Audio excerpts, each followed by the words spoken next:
Hello, good morning, guys. Hope everything is well. Today, early in the morning, the weather is so cool. Temperature goes around 17 to 18 or maximum 20 degree. Sun shines early in the morning around 5 o'clock. I just here for morning walk, राम्रो छ weather पनि सफा छ त्यही भएर एकलट चाहिँ घुमौँ भनेर लागि परेको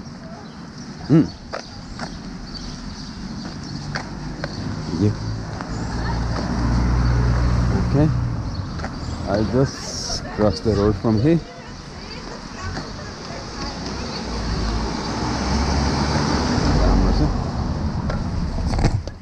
Look, this is the good sun and showing the view. यो हिउँले ढाकिएका डाँडाहरू यो पुरै लास्ट टाइम मैले देखाउँदाखेरि यो पुरै हिउँ थियो फुल हिउँ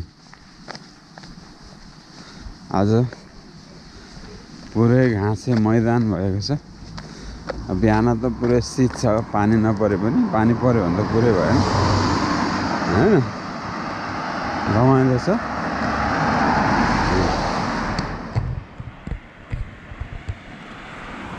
पानी नपरेको दिन घाम लागेको दिन अनि दिउँसो पख त्यो शीत सुकेपछि यहाँ आएर बस्न मिल्छ यस्तो छ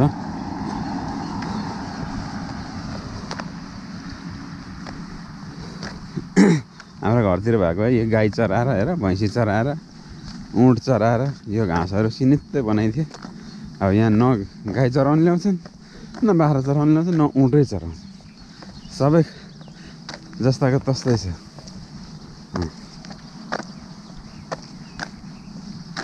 हाम्रो त्यो टुँडेखेलमा पनि त घाँस पलाउँछ नि त मजाले घाँस पलाउँछ अनि तर कसैले पनि केही गर्दैन अब यो उकालो चढिन्छ एकछिन यो कर्म भूमिको कर्मको Hello, good morning. Okay, this is stairs. हिँड्ने बानी हराएछ अनि यहाँ माथि पुगेर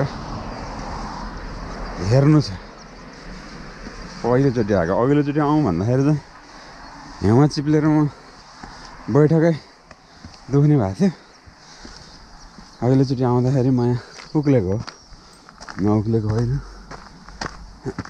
यस्तो छ सगरमाथाको आफ्नै माइलो भाइ बिचरा हिउँ खलात खुलुत गरेर अहिले यस्तो भएको छ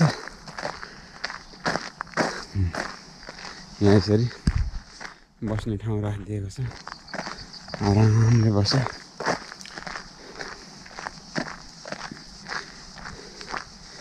जोन डेनबरको एउटा गीत समर्पण गरौँ कन्ट्री रोड्स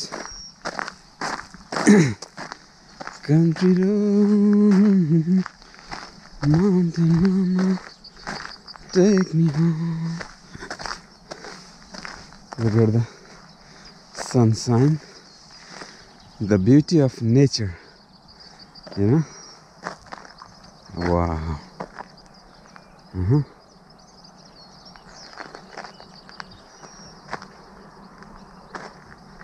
हावा नै स्वच्छ छ के एयर क्वालिटी इन्डेक्स 1 छ 1 छ त्यो भनेको त आयरल्यान्ड र डब्लिन पछाडि सबैभन्दा स्वच्छ नै हो क्या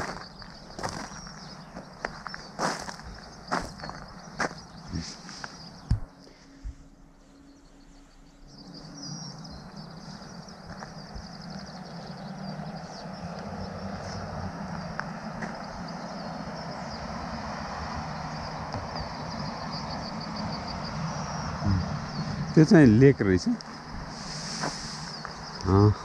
अब नेपाली भाषामा भन्यो भने दह भन्छ। दहको पानी तर पनि सफा छ। जाडो महिनामा चाहिँ त्यो दह पुरै नै फ्रोजन हुन्छ। त्यही माथि गुटुङटुङ स्केटिङ खेलिरहेको हुन्छ है। म पनि गएको थिएँ, फेरि एकचोटि चिप्लेँ त्यहाँ। त्यो गल्ती चाहिँ कसरी भयो भने मैले जुत्ता चाहिँ चिप्लिन ल्याएको रहेछु कि, अनि हिउँमा त पिलित पिलित पिलित पिलित चिप्लिहाल्ने कि।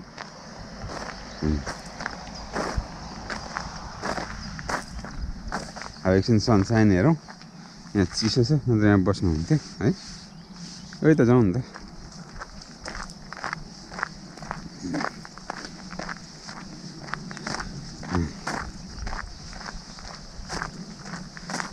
एउटा के थियो नि, अल्छी गरेर नसुत नानी बिहानसम्म के लागेर टम्म भन्थ्यो होइन।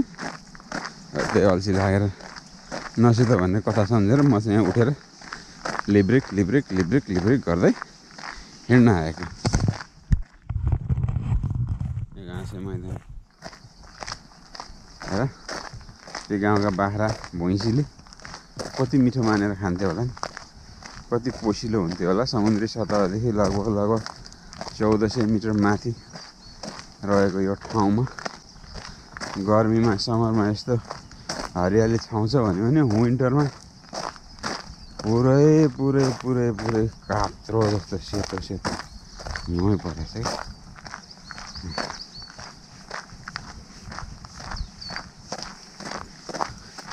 कुन गीत बजाइदिउँ त अब यो भिडियोमा? अरे भरे छानौँला। मेरो भिडियो चाहिँ र हुन्छ, अनकट हुन्छ होइन, त्यसैले कटिङ गरिन्न।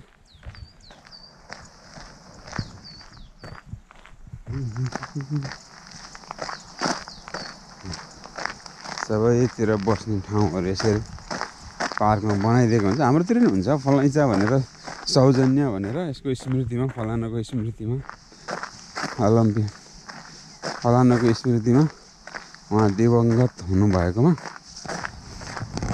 नामसहित खोपेर बाटो बाटोमा राखिन्छ।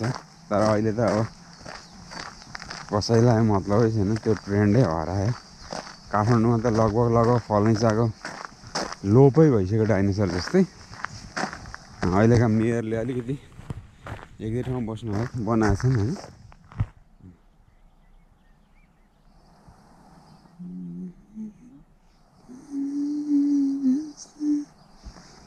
गिला गुलाफको तरेलीमा शीतको थोपा परे जस्तै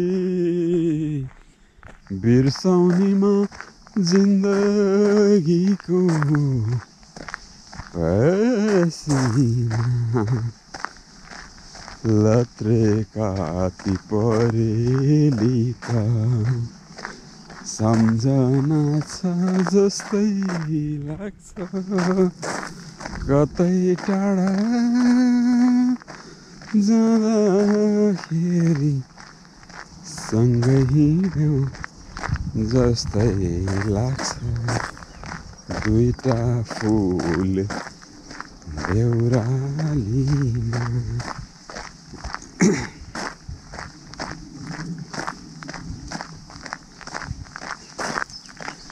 यसरी हरियालीको बिचमा फलैँचा, ब्रेन्ची जे भन्नुहोस् बनाउनाले एउटा त मानवीयता अझै जिन्दै छ भन्ने जनाउँछ भने, अर्को पाटो चाहिँ बटुवाहरूलाई, हामी पनि त बटुवै हो नि, बाटो हिँड्ने मान्छेलाई बटुवा भनिन्छ। बटुवाहरूलाई यसो हिँड्दा हिँड्दा हिँड्दा हिँड्दा गल्यो भने आएर बसौँ न त है भन्ने सजिलो हुन्छ कि। यहाँको घरहरू प्रायः एकनास छ। अब प्रथम विश्वयुद्ध भन्दा पनि पछाडि दोस्रो विश्वयुद्ध ताका हिटलर सिद्धिएर गएपछि यहाँनिर चाहिँ अलिकति धेरै विकास भएको। अब उता त के जानु, यतै फर्क्यो।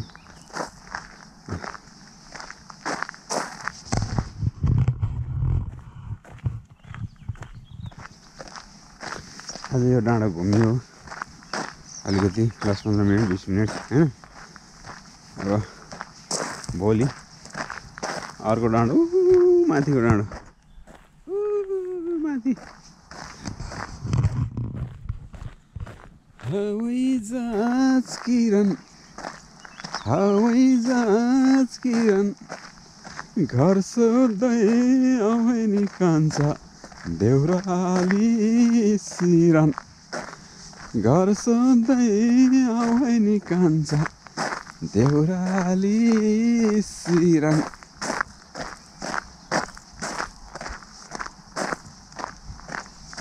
खाना होइन चारना होइन गीतै पुरै आउँदैन कि गीत चाहिँ राम्रो लाग्छ।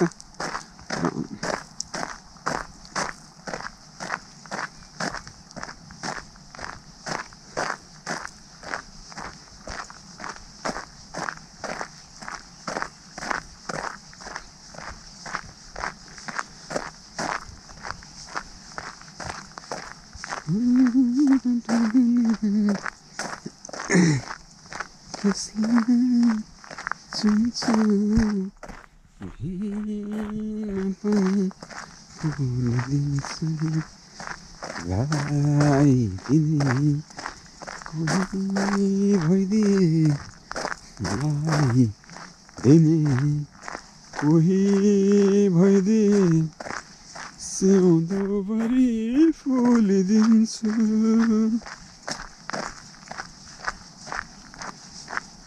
म अरू त केही भन्दिनँ।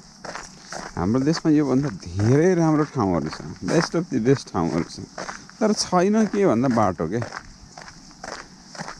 कल्पना गरौँ सामान्य कुरामा मुक्तिनाथ जाने बाटो पोखराबाट 2 लेनको सरर जान्थ्यो भने सबै मान्छे पुग्थे। इबिसीतिर पनि त्यस्तै गरे पुग्थ्यो। पाथिभरामा केबल कार बनाउन दियो भने अथवा बाटो सहज भयो भने, केबल कारै हो सहज भनेको, दियो भने जान मन लागेका तर हिँड्न नसक्नेहरू अहिलेको कम्पेरिजनमा टुरिज्म 500 to 1000% बढ्छ। तर दिँदैन। विकासमा किन विरोध हुन्छ आई डोन्ट नो के। यो वर्ष रोड बनायो, अर्को वर्ष पलात पुलुत, विकासै क्वालिटी छैन। अनि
अब यो बाटो एक्लट लाग्यौँ उकालो त्यो अर्को डाँडो छ नि ओलम्पिया रिजन सेफिल्ड ल्युट्रास। अब चाहिँ सार्नी जो कि के हो रेत मोस्रेन बुसेन।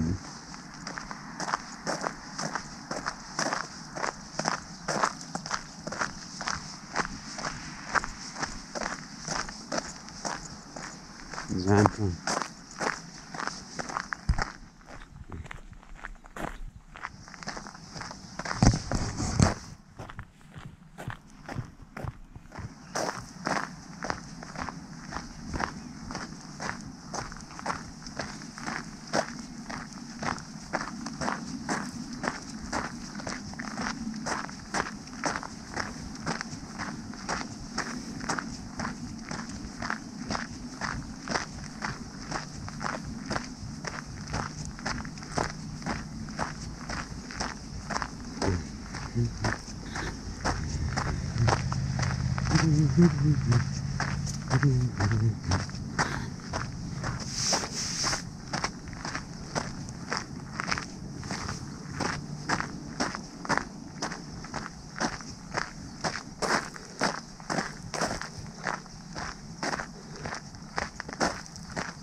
ओके गाइस, 3 चली घाम लागिसकेको छ। अब फर्किनुपर्छ। भोलि फेरि अर्को दो बाटोमा भेटौँला। यो दो बाटो त सिद्धो, के थाहा फेरि यही दो बाटोमा पनि आउन सकिन्छ कि। लाइफ इज अनसर्टेन हैन। त्यतिन्जेलसम्मको लागि सबैलाई नमस्ते। Country road.